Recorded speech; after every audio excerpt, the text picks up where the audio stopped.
Hey, welcome back to another episode of Integrated, a podcast for entrepreneurial couples who want to build extraordinary partnerships and businesses and have a big impact in the world and not destroy their home life along the way.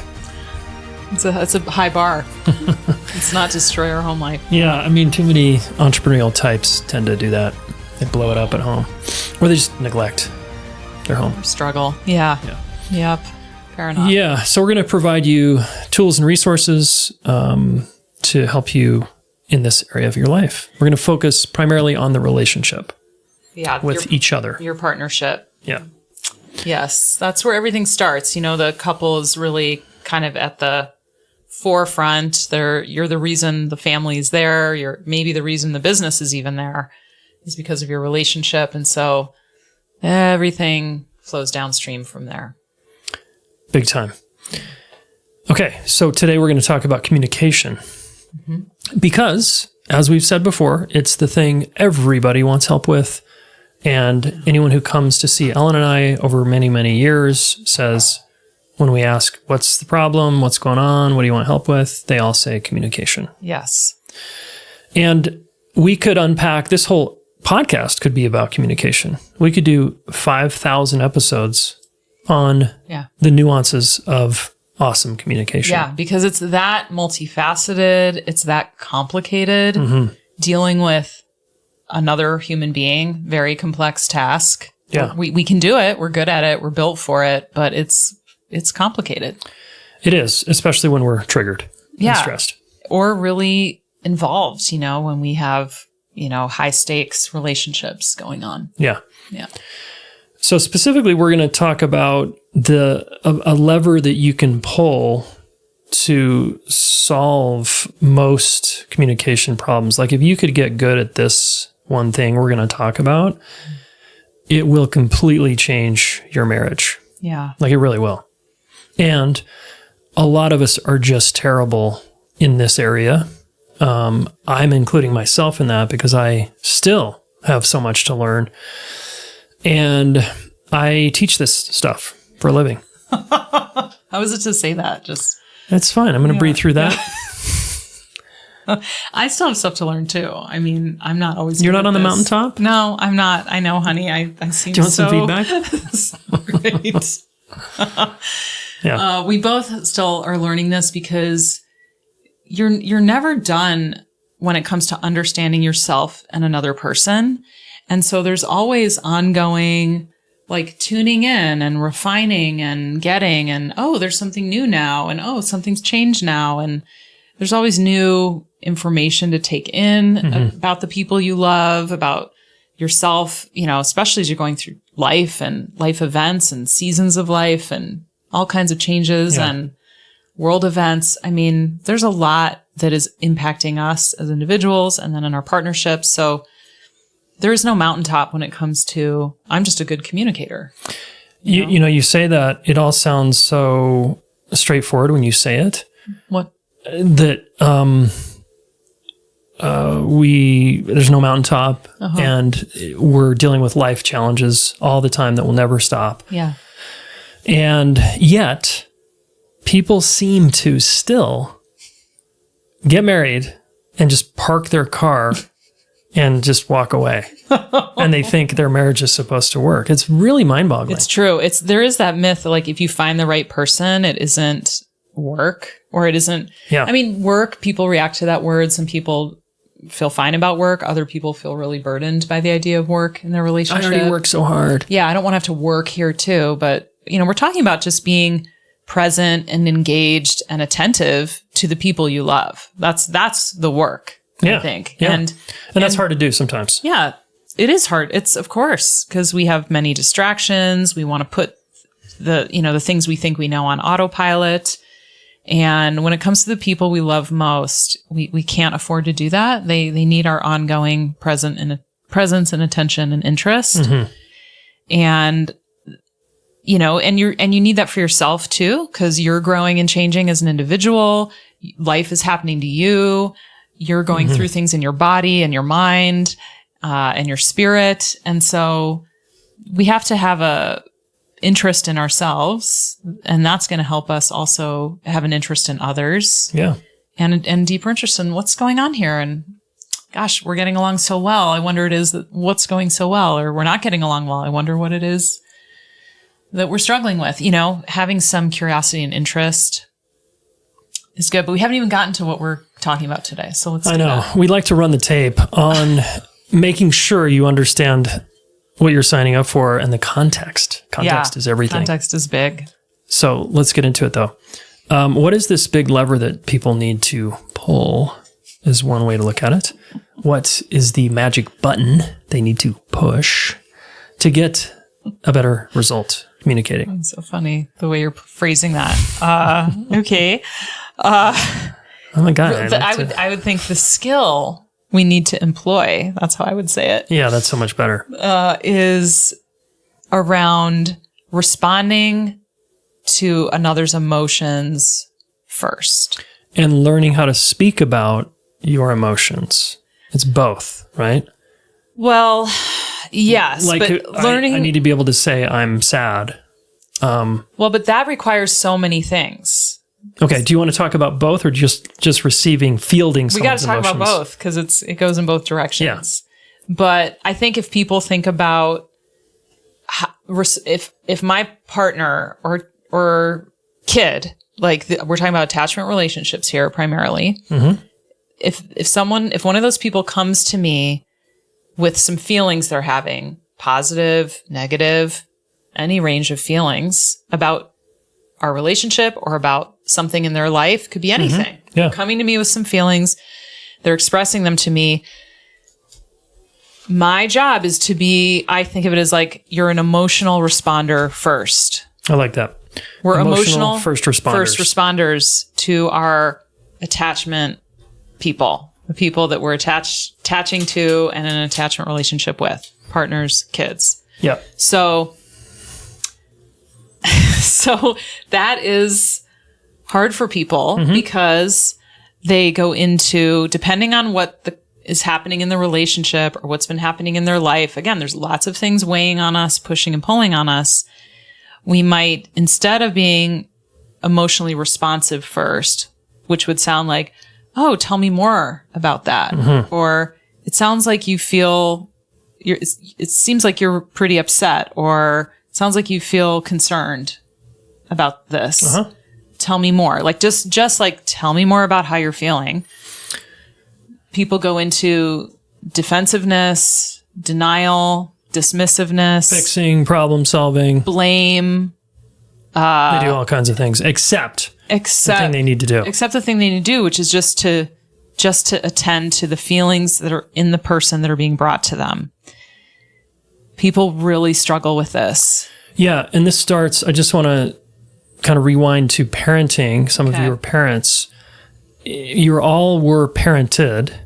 You could just think about your own childhood. Did your parents respond to your emotions? Like, how did they do? And how you're doing as an adult now will tell you how you did as how you were treated as a kid. Because, for example, a little kid is got really hurt and is crying, and they're with a parent who has no emotional bandwidth for tears. So the parent says things like, "You're fine. You're fine. Hey, stop. You're fine." Right? That's an extreme example of kid. All the kid needed was, "Oh gosh, I see you got hurt. Wow, it makes sense. You're upset. Come here. Let me hold you." Yeah, that's it. It's that simple. Mm-hmm. But what parents do instead, because of their own emotional blocks and their own inability to handle their own feelings and their partners, is they just kind of shut it down. Shut it down with fix it, change it, sarcasm, shame. You know, people do a lot of things. Ignore. So, there's a lot of things. Yeah, it's a lot of things. So you probably, if you're in a marriage and you're a little challenged here with emotions, which is a lot of us, that's probably because you didn't get a really good download around how to do feelings in your family. Mm-hmm. Yeah. And so you become an adult that is just compromised here. Yeah. Like when I first got into a relationship with you, I was pretty compromised. And I was going to graduate school. I was going to therapy. I was studying this stuff. You were improving. You were getting more capacity. But it took me time, and it still takes me time. So sometimes I can field your emotions, and sometimes I struggle. Yeah, but we work on that together. Yeah, we do. But I'm not shutting you down. I'm not making you wrong for having feelings. No. Again. I mean, every now and then we get defensive about something. Sure. Yeah. Well, again, if it gets off to a bad start, you can always reroute. Like, again, as you work on this stuff, you get really good at like rerouting, or, oh, we need to repair that. That didn't go well. Like, there's lots of ways to work with a difficult moment or a rupture when someone didn't respond great, because that does happen. That is part of normal human interaction. What becomes not normal is not having any way to get back on track, not having any way to get back into reconnection, not having any way to be like, wow, I think I kind of missed you there. I responded really poorly to you. I'm so sorry. Can we try again? Or I really want to understand what you were trying to share. Like, most of us are pretty open to some kind of repair, reconnection, retry. But if that never comes our way, if that never happens, that's really difficult. It's so hard. It just really creates a lot of wear and tear, especially on our most important relationships. So really this idea of we need to respond to each other's feelings first. And this is hard to do. I think so it's hard to do because of maybe our family history.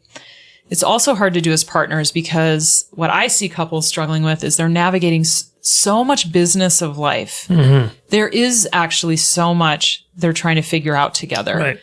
Whether kids, work, homes, the yard, in-laws, all kinds of things, health challenges, like just schedules alone can be a major ongoing thing we have to figure out. So even if you're not entrepreneurial and in business with yourself or together, you're still business partners in life in a certain kind of way. And I think because couples are so burdened with that, we're all just like doing the business of life by ourselves with each other. There's very little community and family sharing of all the things. You get to someone's feelings, and it's even more, we're even more prone to just like, well, I'll just stop doing that. Or, well, okay, let's just not go in that direction. Or, easily just get into fixing or solving. Yeah. Or just trying to get away from the feelings or something, instead of just, oh, this is a moment. This is a different conversation where I actually need to bring more curiosity, more interest, more,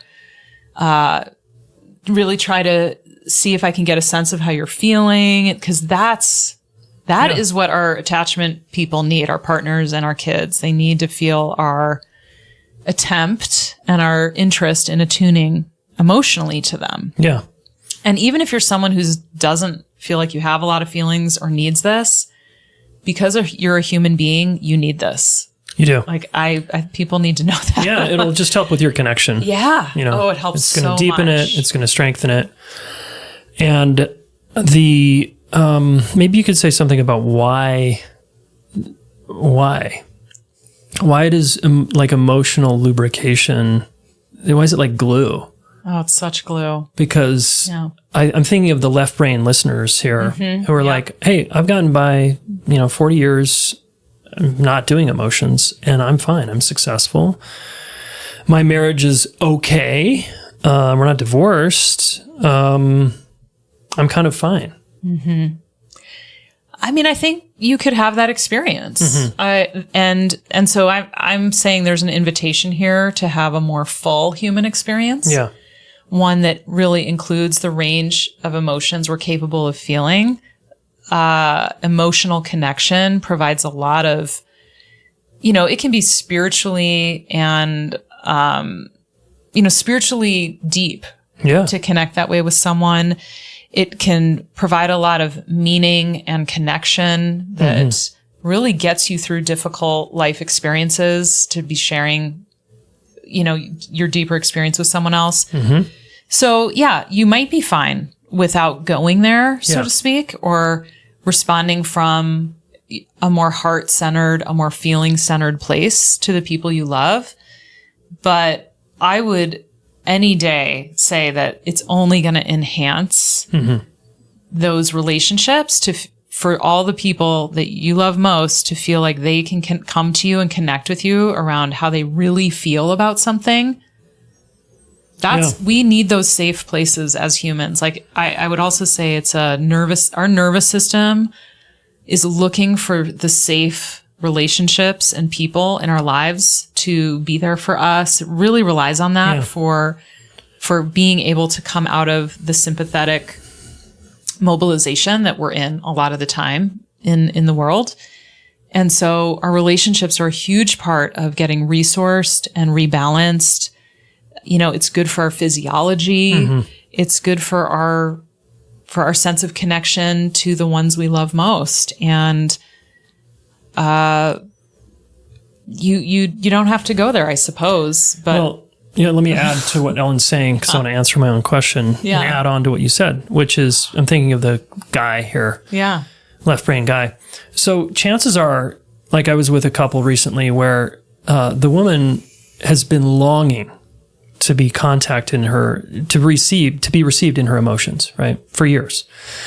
And the guy's like, I'm just not emotional. I don't do that. Right. And they've, as we've talked about, they limp along. Yeah. They compensate and their marriage is fine. Fine. Fine. It's okay. And somehow they're like, we'd rather be fine than fulfilled. And I'm like, dude, just because you got shut down as a boy doesn't mean you need to shut your partner down, right? Or shut yourself down. And are you willing to give her that experience and maybe even receive it yourself?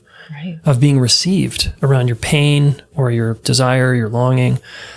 They started to get enrolled. And what I also say to parents is, okay, if you're like an emotionless father, for example, and you think it's, quote, fine, because that's the boy code and the man code, and that's how sports are played and all that, again, has a place. But when you shut down your kids' emotions and teach your kids to not feel their feelings, they learn to not trust the feeling inside that's always happening, because they don't know how to label it. They don't know how to be seen in it. They don't know how to be supported. They don't know how to name it. They don't know how to work through it. They don't know how to stay with it. So those kids learn to distrust their feelings, and that leads to big challenges in relationship with self and other later in life. Oh, yeah. I mean, I would go so far as to say I think it contributes to a lot bigger social problems, too. Yeah. When we feel very disconnected from our sense of self, from our actual experience, from the more vulnerable parts of ourselves that feel a lot, that get hurt, that care deeply about things, that long for things, that all of that. I think when we're disconnected from that aspect of ourselves, we're capable of a lot more harm. Yeah. And we lead empty lives that we're trying to fill that hole in lots of other ways that have nothing to do with what would actually fill that hole, which is a sense of connection to self and the people we care most about. So, I mean, we really see this is a important human developmental experience to know and understand one's feelings and to be able to work with them effectively in oneself and in the world.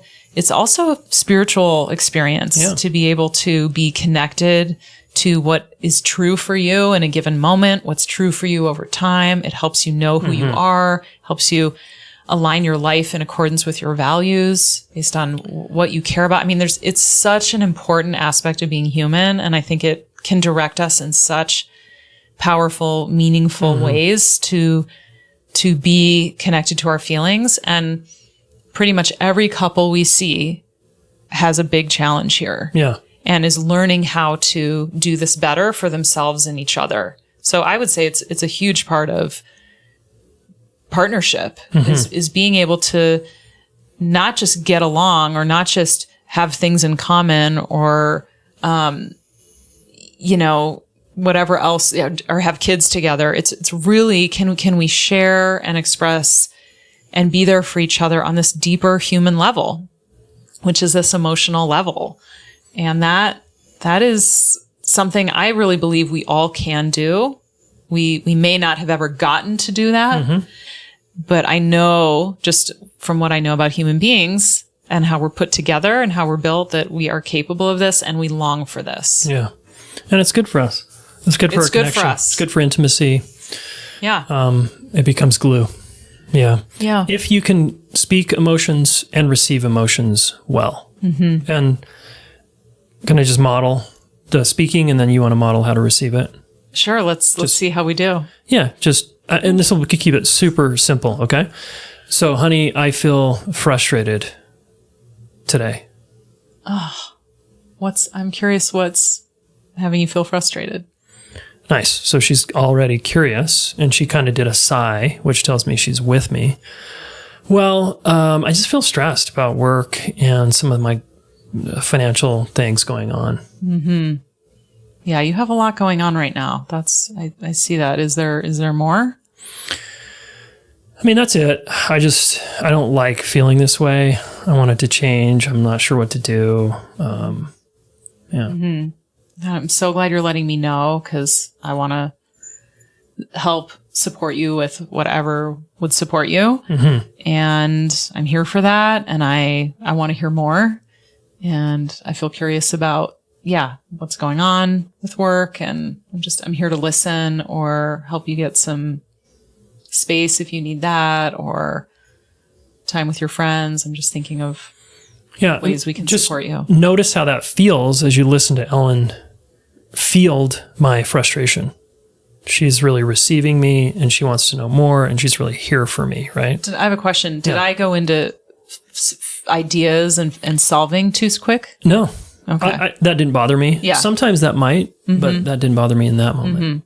Yeah. Because I have a tendency to do that more than you, I think. Yeah. I didn't get the sense that you had that much more to say. Yeah. I just wanted to, you just want to name it. I'm also, this is a hypothetical. I'm just doing something very simple. One sentence. I said one sentence.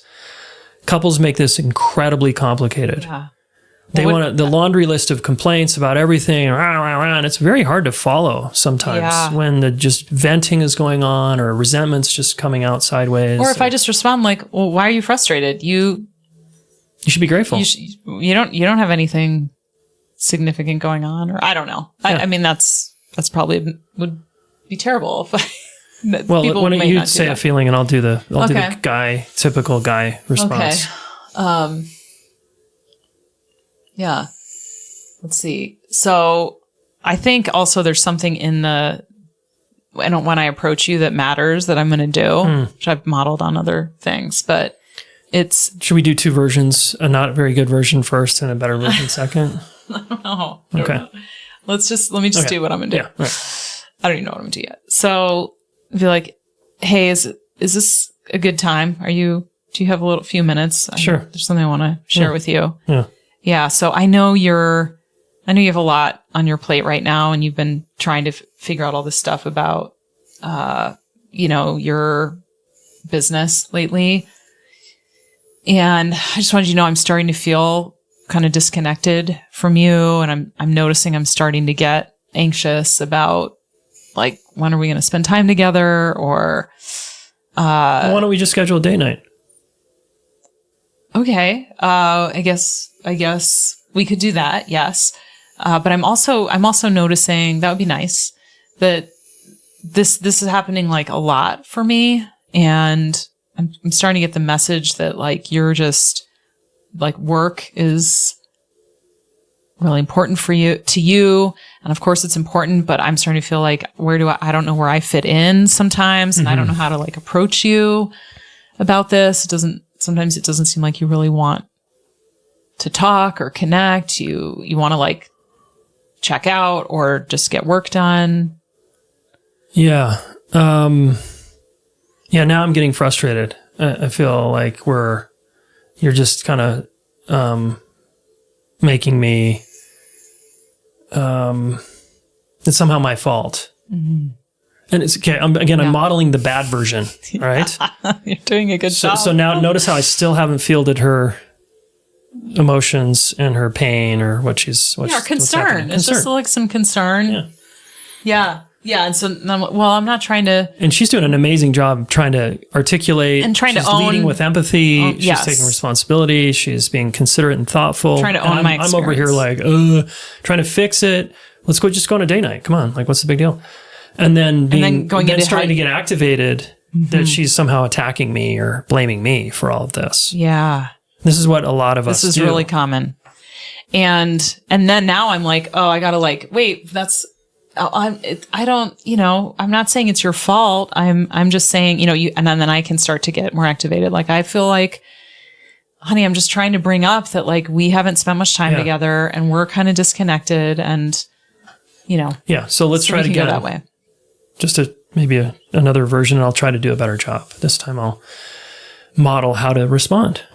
Okay. You love doing this. I think it's really important for the listeners. Okay, I hope so. Like, give me examples. Like, show me how. Okay, we're going to show you how. I just love your, you get psyched. Yeah. So.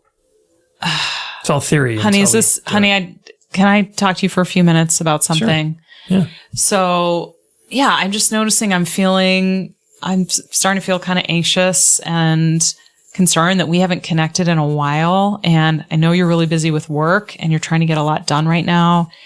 And I also know that you're tired and stressed and you have other things weighing on you, but I'm not sure how to get time with you or if that's even important to you. I'm just over here kind of wondering where is there time for us? Yeah. So you're basically saying, thanks for bringing this up, just appreciating that. You're letting me know how you feel. Thank you. And it just sounds like you're anxious about us. Yeah. You're not feeling as connected as you'd like. You're aware of how full I am. And I don't know, you're wanting something to be different here and to feel more connected, maybe. I'm just kind of getting something like that. Yeah. And how I'm being, like my busyness or how full I am, just has you feel anxious and maybe even neglected. I don't know. Is that? Yeah. You didn't say that. But. Yeah, totally. That's okay. Exactly. And I'm wondering, is there room for us? So this is already going really well for me. It's not even real. And you just being like, thanks for bringing that to me. I'm like, oh, thank you.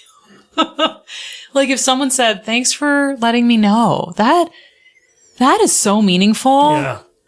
Then it's there's all this grease for these wheels of how do we figure something out together, right? It's just if we're both I'm taking a risk, it's vulnerable to bring a concern to someone. And if that's fielded with, thank you, I'm glad you're talking to me, that is such a good start. Yeah. And it's I don't totally understand you. Help me understand. Is it like this or that? And this is complicated for people because right now what you're trying to do, Jayson, is you're trying to understand my experience, which might be very different than yours. Yeah. Very different than yours. Yeah. You might think you're showing up awesome. You're doing all the things, you've made time for me. Yeah, which is where I'm start to get defensive. You could get defensive. But if you can make room for my experience, that is going to, again, set us off in such a much better direction. And that's hard to do for some people. They struggle to do that because they're you could be worried that I'm not, then it's going to be all about me and you're not going to fit in and all. But what that would do is then it paves a way for us to talk about our relationship. And well, we could over time be talking about how much time do we want to spend together and what do we want that to look like? What are our different appetites for time together and quality of connection? And there's lots we could talk about. And I also just want to name that this is a conversation that is happening not in the heat of a moment. So this is a really different thing than somebody got frustrated and then someone responded. And, this is I've thought about it and I'm coming to you with some feelings. Sure. This is a really important time to respond as well as you can. Sometimes in the moment is when we make the most mistakes, which we have to get good at cleaning them up. But this is a moment where if you don't feel this well, it really leaves a bad feeling. Wow, I really tried to bring something intentionally to you and it still didn't go well. That's hard. That's really hard, especially if that keeps happening. That's when you want to get help, right? Yeah. And you got to look in the mirror and be like, God, I'm doing something that's not maybe proper or right or helpful. Right. And, both people have to look in the mirror. Right. And we can also create an agreement. Like there's ways to support you to get better at this, which is we could agree as a couple that, hey, if you bring a concern to me, either of us, we can bring concerns about our relationship to each other and we're going to field them. We're going to listen. I will always listen. I'm committed. Even if I'm triggered or getting defensive, I'm still going to set that down and listen because I actually care about you and your experience. Yeah. And sometimes we have to take a minute and just okay, hold on. This is not going well. We need to reset. But I know for me, that's important. I want to know if you're having a challenge with me or a challenge in our relationship because I don't want you feeling challenged by me in our relationship. I want to know that shit as soon as possible. That's just important to me. And I think that's important to you. And therefore there's a really big green light to be able to do this with each other. Yeah. We want to get everybody feeling good for as much of the time as possible. Just to come back to my example there, I mostly just reflected back. I thanked her. I reflected back kind of like, so are you saying this? I didn't even really validate or own anything yet. Yeah. I could say, honey, it makes sense. I could have added, it makes sense you feel a little anxious and disconnected because I am preoccupied with my business or my stress. I am kind of in the last few days, I've been just thinking about myself. I have sort of lost track of you a little bit. That's so relieving to hear because now we're getting a shared reality. What I'm feeling is he's recognizing I'm doing things that could be sending that message to you. That now we're like, oh, okay. Yeah. Versus the insecure guy here in the scenario before is immediately starts to get defensive. Like your emotions are now attacking me. Right. And I'm over here working hard and you don't appreciate me and I'm showing up and what are you talking about? And this is where couples can have two completely different realities. Yeah.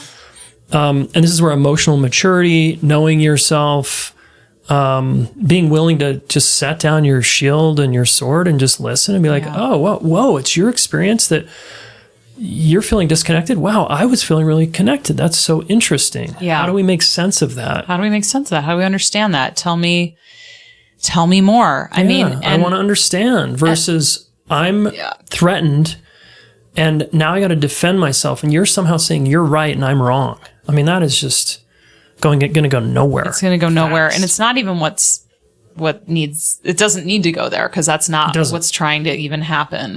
And you might have a challenge in our relationship that you haven't brought to me. Like in that scenario, I come to you, it's like, hey, I'm feeling disconnected. You might have been walking around with something for months that you haven't brought up to me. Yeah. Right. And if I come to you, Jayson, with a complaint, let's say, or a concern about our relationship, if you haven't been fielding your concerns with me, this might be the time when you want to throw that at me. Yeah. Like, well, you always blah, blah, blah. Or no, it's like, well, I feel like if you were like, well, I don't feel like you've been considering me. Yeah. That'd be another like classic mistake. Classic mistake is if Jayson started saying things like, well, I don't feel considered either. And I don't feel like I've been a priority to you. And I don't feel like you appreciate me. Like now we're two 5-year-olds arguing over who feels appreciated. Yeah. And no one's fielding anybody. Really, the best thing to do, again, we've talked about this in other podcasts, is to be an emotional responder first. So Jayson responding to my feelings, us starting to kind of tend to that, and you trying to understand me and what I'm experiencing, and us talking about what we really, what could we do or how can we handle that? And then there is a time, yes, if you've been sitting on something or that hasn't felt fair or good to you that you haven't brought up, then, once we've dealt with my concern, that would be a good time for you to say, what? Like, hey, I'm noticing I have something I haven't shared with you. Yeah. Once we're all complete, is there anything else, honey? That would be ideal. Yeah. The ideal is there anything else? Are we complete on your anxiety and all that? As we were talking, something came up for me and I haven't brought it up. Yeah. And I'm realizing I've held something back from you. I've kind of been withholding something. And I don't know if now is the right time because we got to make dinner here in a minute, but I would like to bring it up later. Yeah, I'd love to know. And then I am curious and interested because you just took such great care of me and my concern. Mm-hmm. I absolutely want to do that for you. Yeah. And I want to know, like, it felt so good to have you field what I was dealing with.